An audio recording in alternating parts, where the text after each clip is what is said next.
चौधरी चरण सिंह की जयंती पर किसान सम्मान दिवस का आयोजन किया गया। सम्मान दिवस कार्यक्रम में योगी आदित्यनाथ शामिल हुए। किसानों को सीएम सम्मानित कर रहे हैं। ये वो तस्वीरें हैं जिस दौरान सम्मानित किया गया। उस दौरान की तस्वीरें आपकी टेलीविजन स्क्रीन पर। चौधरी चरण सिंह की जयंती पर किसान सम्मान दिवस का आयोजन किया जाता है। ऐसे में किसानों का सम्मान किया जा रहा है। योगी आदित्यनाथ भी इस कार्यक्रम में आप सभी शामिल हुए। माननीय अतिथियों को मेरा हृदय से धन्यवाद। यहाँ किसानों को पुरस्कार भी दिया जा रहा है। स्मृति चिन्ह भी उन्हें भेंट की जा रही है। ये सीधी तस्वीरें लखनऊ से आप अपनी टेलीविजन स्क्रीन पर देख रहे हैं। चौधरी चरण सिंह की जयंती पर किसान सम्मान दिवस आयोजन ये किया जा रहा है। योगी आदित्यनाथ पहुंचे हुए हैं, उसके साथ साथ तमाम बड़े नेता पहुंचे हुए हैं। किसानों का सम्मान यहाँ पर किया जा रहा है।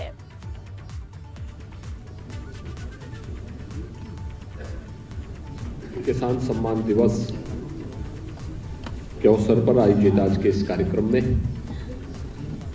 मंच पर उपस्थित प्रदेश सरकार में मेरे वरिष्ठ सहयोगी कृषि मंत्री श्री सूर्य प्रताप शाही जी,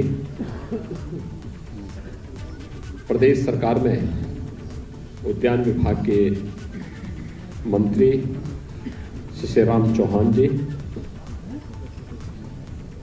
उत्तर प्रदेश एग्रो के अध्यक्ष श्री जगदीश मिश्रा जी,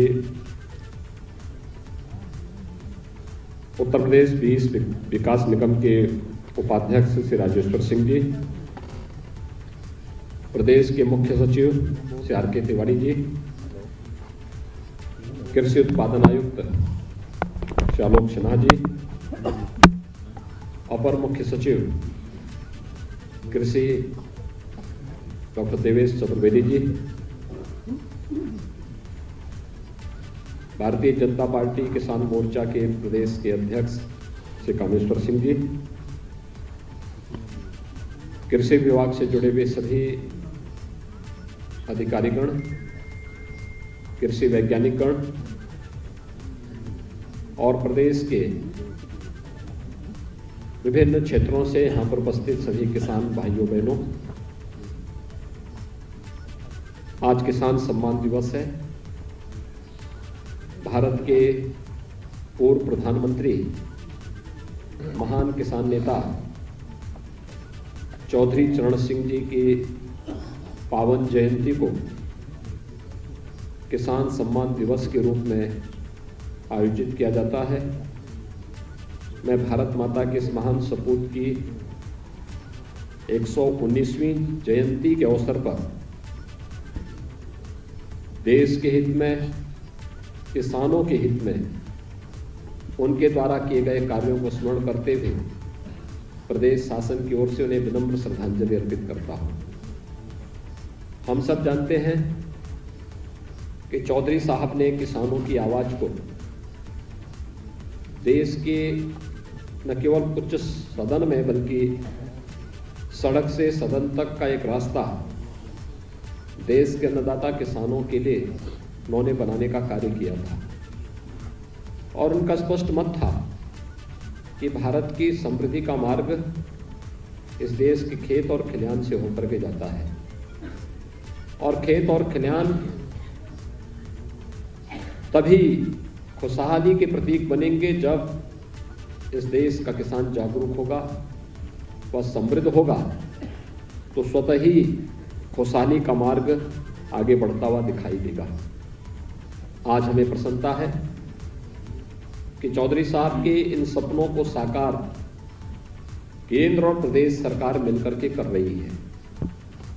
केंद्र में 2014 में मोदी जी के नेतृत्व में बनी भारतीय जनता पार्टी की सरकार जिस एक दूरदर्शिता के साथ किसानों के लिए कार्य कर रही है, वह अभूतपूर्व है, अभिनंदनीय है, अविस्मरणीय भी है। हम सब जानते हैं 2014 के पहले इस देश के अंदर किसान आत्महत्या करने के लिए मजबूर था। बड़े पैमाने पर लाखों की संख्या में किसानों ने आत्महत्या की, लेकिन 2014 के बाद किसान हितैषी नीतियों को लागू करने के बाद आज परिणाम सबके सामने है। सॉइल हेल्थ कार्ड की व्यवस्था हो, प्रधानमंत्री फसल बीमा योजना, प्रधानमंत्री कृषि सिंचाई योजना, खेती किसानी में भी हम विविधीकरण के साथ साथ तकनीक का उपयोग करके किसान के जीवन में व्यापक परिवर्तन लाने और उनकी आमदनी को कई गुना बढ़ाने के लिए किए जाने वाले प्रयास हो, या फिर किसानों के लिए किसान सम्मान निधि उपलब्ध कराने की कार्रवाई, यह आजादी के बाद पहली बार देखने को मिला है। हर किसान का सम्मान हो, अन्नदाता किसान खुशी के साथ आगे बढ़ सके। देश के अंदर न्यूनतम समर्थन मूल्य की घोषणा भले ही 1967 में हुई हो, लेकिन ईमानदारी के साथ किसान को इसके साथ जोड़ने का कार्य अगर किसी ने किया है तो देश के यशस्वी प्रधानमंत्री श्री नरेंद्र मोदी जी ने किया। 2018 में लागत का 1.5 गुना न्यूनतम समर्थन मूल्य हो, इसको लागू करने का कार्य भी मोदी जी के नेतृत्व की सरकार ने किया। और मुझे प्रसन्नता है कि केंद्र और प्रदेश सरकार जब मिलकर के कार्य करती है तो उसके परिणाम भी उसी प्रकार से सामने आते हैं। 2017 में जब प्रदेश में हमारी सरकार बनी थी, उस समय हमारे सामने भी चुनौतियां थी। उत्तर प्रदेश में भी किसान आत्महत्या करने के लिए मजबूर था। इसलिए सरकारों की किसान विरोधी अवैज्ञानिक सोच के कारण किसान या तो खेती से पलायन कर रहा था, और जो लोग खेती करने के लिए मजबूर भी थे, कर्ज तले इतना दब जाते थे, उनके सामने आत्महत्या एकमात्र विकल्प बच पाता था। लेकिन 2017 में आने के बाद हम लोगों ने प्रदेश के 86 लाख किसानों की कर्ज माफी के एक बड़े अभियान को अपने हाथ में लिया, और उत्तर प्रदेश की पहली सरकार थी जिसने किसानों के 36,000 करोड़ रुपए तक के कर्जे माफ करके किसान को राहत देने और फिर उसको जीवन में व्यापक परिवर्तन लाने के लिए एक अभियान प्रारंभ किया। आज आप देखते होंगे वर्षों से लंबित सिंचाई की परियोजनाएं पूरी की जा रही हैं। कर्ज माफी के एक बड़े अभियान को अपने हाथ में लिया, और उत्तर प्रदेश की पहली सरकार थी जिसने किसानों के 36,000 करोड़ रुपए तक के कर्जे माफ करके किसान को राहत देने और फिर उसको जीवन में व्यापक परिवर्तन लाने के लिए एक अभियान प्रारंभ किया। आज आप देखते होंगे वर्षों से लंबित सिंचाई की परियोजनाएं पूरी की जा रही हैं। विगत 4.5 वर्ष के दौरान हमारी सरकार ने प्रदेश के अंदर सिंचाई की योजनाओं को पूरा करते हुए 22 लाख हेक्टेयर से अधिक भूमि को अतिरिक्त सिंचाई की सुविधा उपलब्ध करवाई है। प्रदेश के अंदर अगर मैं प्रोक्यूरमेंट की पॉलिसी को बताऊं, 2017 के पहले उत्तर प्रदेश के अंदर क्रय की कोई नीति नहीं थी। आढ़तियों के माध्यम से खरीद फरोख्त होती थी। क्रय वह भी आढ़तियों के माध्यम से मात्र 123.61 लाख मीट्रिक टन हुआ है। तो हमारी सरकार ने पिछले 4.5 वर्ष के अंदर 203.26 लाख मीट्रिक टन धान का क्रय सीधे किसानों से करके एमएसपी के लाभ डीबीटी के माध्यम से उसके अकाउंट में देने का कार्य किया। गेहूं में भी अगर हम देखेंगे कितना अंतर आया है।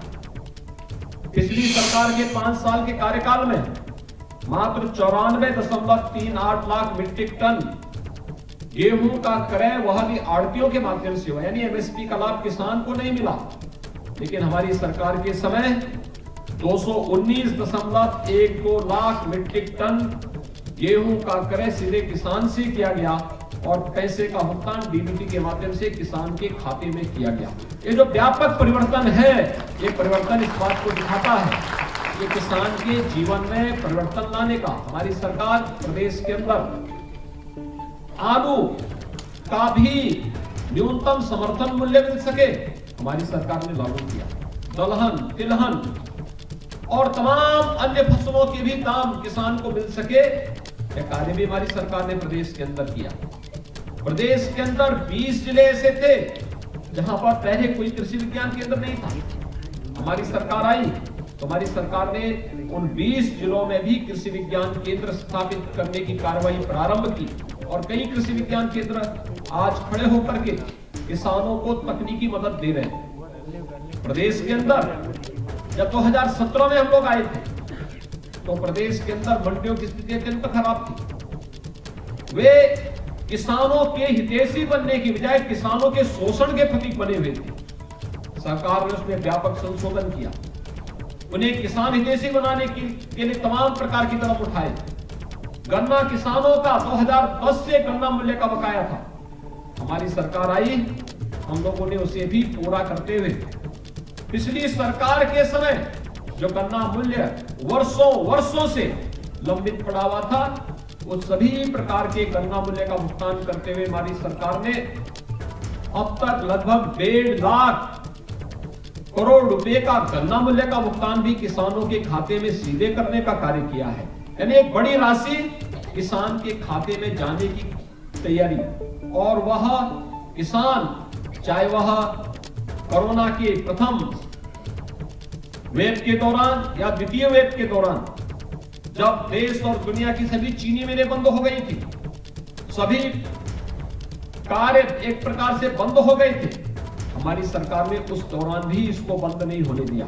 प्रदेश की सभी 119 चीनी मिलें कोरोना कालखंड के दौरान प्रथम और द्वितीय वेव के दौरान भी निरंतर सभी चीनी मिलों को चलाया गया।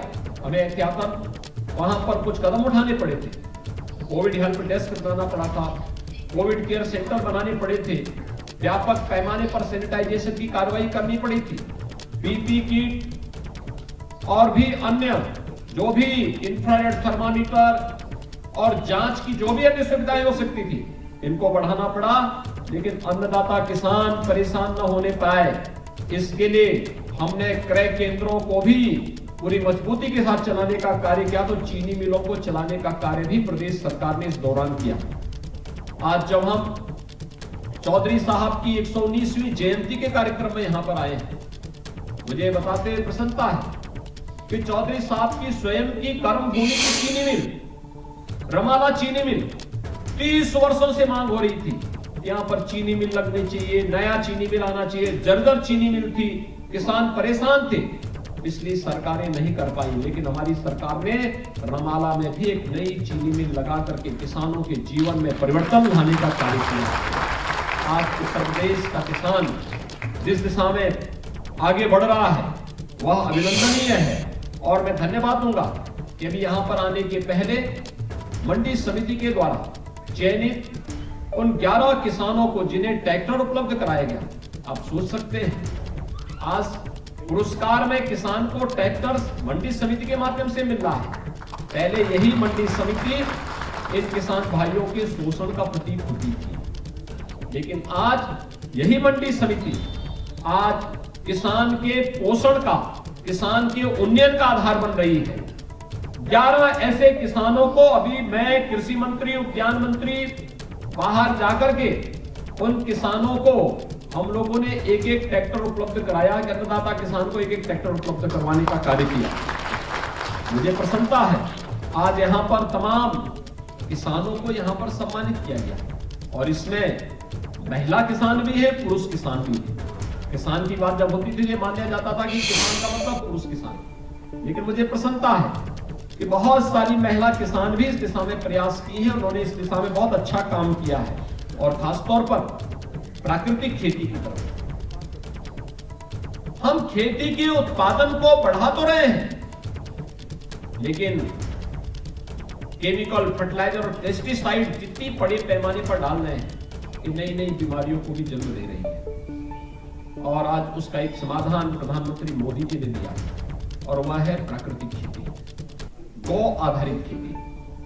गौ रक्षा का भी काम होगा, और गौ रक्षा के साथ साथ हम आस्था का भी सम्मान करेंगे, खेती की उर्वरता को भी बढ़ाएंगे, और अन्न उत्पादन किसी भी केमिकल फर्टिलाइजर या पेस्टिसाइड से ज्यादा बेहतरीन आधार केवल गौ माता में अंदर स्वयं मौजूद है। गौ माता से आधारित गो आधारित खेती, जिसमें अन्नदाता किसान को कुछ भी बाहर से नहीं लेना। ये गो आधारित खेती की विशेष ट्रेनिंग का कार्यक्रम विगत वर्ष हम लोगों ने स्वयं कानपुर में भी एक कार्यशाला इसकी बनाई थी और उस कार्यशाला के माध्यम से लगभग 500 किसानों ने उसका प्रशिक्षण लिया और प्रधानमंत्री जी का जोर है, हम अधिक से अधिक अगर मानव जाति को बचाना है, कैंसर है, किडनी फेलियर के मामले आ रहे हैं और भी अन्य तमाम गंभीर बीमारियों से जुड़े हुए मामले आ रहे हैं, इसकी तह में क्या है? और वह एक ही बात सामने आती है कि बड़े पैमाने पर रसायन उर्वरक और कीटनाशकों का उपयोग करने के उपरांत जो भी उत्पाद आ रहा है वह इतना जहरीला हो रहा है कि जो व्यक्ति उसको खाएगा तो एक समय के बाद कहीं ना कहीं वह उसकी चपेट में आ सकता है। और इसलिए प्राकृतिक खेती ही एकमात्र उपाय है कम खर्चे में, न्यूनतम खर्चे में। और मेरा यह मानना है कि अगर 1 हेक्टेयर खेती में किसी किसान को पेस्टिसाइड, फर्टिलाइजर और केमिकल डाल करके अगर उसकी लागत इन सब की 10,000 रुपए पर हेक्टेयर आ रही है, तो मैं विश्वास के साथ कह सकता हूं कि 1200 से 1500 रुपए में इतनी एरिया खेती में वह प्राकृतिक खेती की मात्र इतने से कर सकता है, बहुत अच्छी लागत ले सकता है, कम खर्चे में अच्छा उत्पादन ले सकता है, क्वालिटी भी उसकी बनी रहेगी और साथ साथ बीमारी भी नहीं आएगी। और मैंने देखा कि कुछ महिला किसानों ने स्वयं प्राकृतिक खेती में रुचि लेनी प्रारंभ की है और उसके बहुत अच्छे परिणाम सामने आ रहे हैं। आज उनको भी यहाँ पर सम्मानित किया गया। पराली प्रबंधन में भी कुछ को सम्मानित किया गया, कुछ कृषि वैज्ञानिकों को भी सम्मानित किया गया। मैं आग्रह करूंगा सभी कृषि वैज्ञानिकों से, वे परंपरागत उन चीजों से अब हट करके प्राकृतिक खेती की तरफ थोड़ा मुड़े, बहुत अच्छा अनुभव आएगा। भारत की धरती, ये हमने गाय को सनातन काल से ऋषि और कृषि की परंपरा के साथ भारत की धरती को जोड़ा है। इसका मतलब गाय हमारे लिए केवल आस्था का ही प्रतीक नहीं है, हमारी कृषि आधारित व्यवस्था की वह आधारभूत इकाई है, उसकी नींव है। उसके बगैर भारत की खेती की कल्पना भी नहीं की जा सकती है और हमें इस दिशा में प्रयास करना चाहिए। और कृषि वैज्ञानिक अगर चाहेंगे तो इसमें बहुत अच्छा कार्य हो सकता है।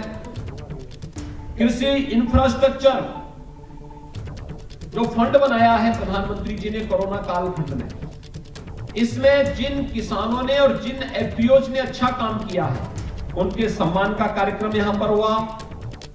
एपीओ का भी पुरस्कार यहां पर उपलब्ध, एफपीओज का भी पुरस्कार यहां पर उपलब्ध करवाया गया। कृषि के अनुषंगिक कार्यों हेतु विशिष्ट महिला श्रेणी के अंतर्गत भी पुरस्कार यहां पर उपलब्ध करवाए गए और फसलवार उच्चतम उत्पादन हेतु भी पुरस्कार उपलब्ध करवाए गए। मैं देख रहा था यहाँ पे। और कृषि वैज्ञानिकों के लिए भी यह अपने आप में एक चैलेंज है। एक किसान यही मेरे सामने कह रहा था कि उन्होंने 1 हेक्टेयर खेती में 99 कुंटल धान का उत्पादन किया है, 85 कुंटल गेहूं का उत्पादन किया है। अन्नदाता किसान मेहनत करता है, नए वहां पर अपने अनुसार वहां पे नवाचार करता है। ये कृषि विज्ञान केंद्रों को भी, कृषि विश्वविद्यालयों को भी और जो हमारे अन्य सेंटर हैं, इन सब को भी इसे अंगीकार करने की आवश्यकता है।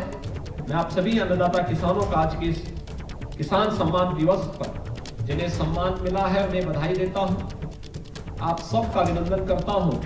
महान किसान नेता, भारत के पूर्व प्रधानमंत्री